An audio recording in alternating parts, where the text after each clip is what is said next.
Did you know that in the shadowy depths of the Cold War, the CIA teamed up with eccentric billionaire Howard Hughes in 1974 to orchestrate one of the most audacious espionage operations in history, Project Azorian, building a massive ship called the Glomar Explorer to secretly hoist a sunken Soviet submarine from the Pacific Ocean floor, all under the clever guise of deep-sea mining?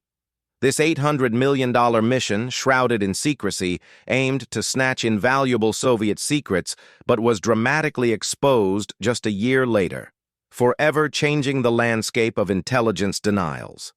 Let's rewind to March 1968. The Soviet Golf II-class ballistic missile submarine K-129, armed with 3 SSN-4 nuclear-tipped missiles and crewed by 98 sailors under Captain First Rank Vladimir the Fur Kobzar, vanished without a trace during a routine patrol northeast of Hawaii. Departing from Petropavlovsk on Russia's Kamchatka Peninsula, the sub was on its third 70-day combat patrol, expected to wrap up by early May.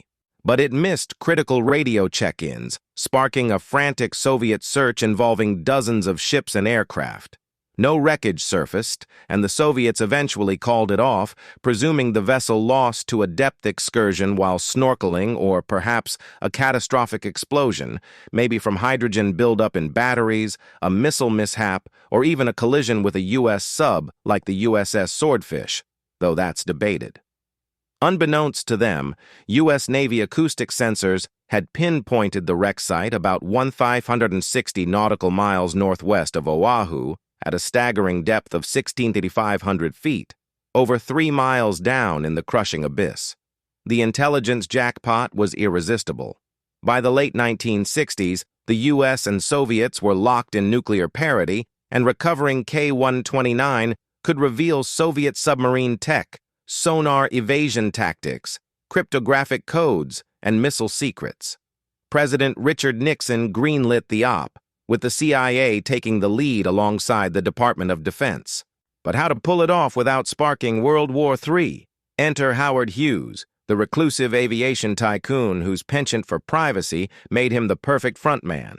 The cover: a commercial venture to mine manganese nodules from the ocean floor, a hot topic in the 70s resource race. Over 4 years, the Hughes Glomar Explorer, a 618-foot behemoth, was built in Pennsylvania shipyards, featuring a derrick like an oil rig, a massive pipe transfer crane, and a hidden moon pool in its belly.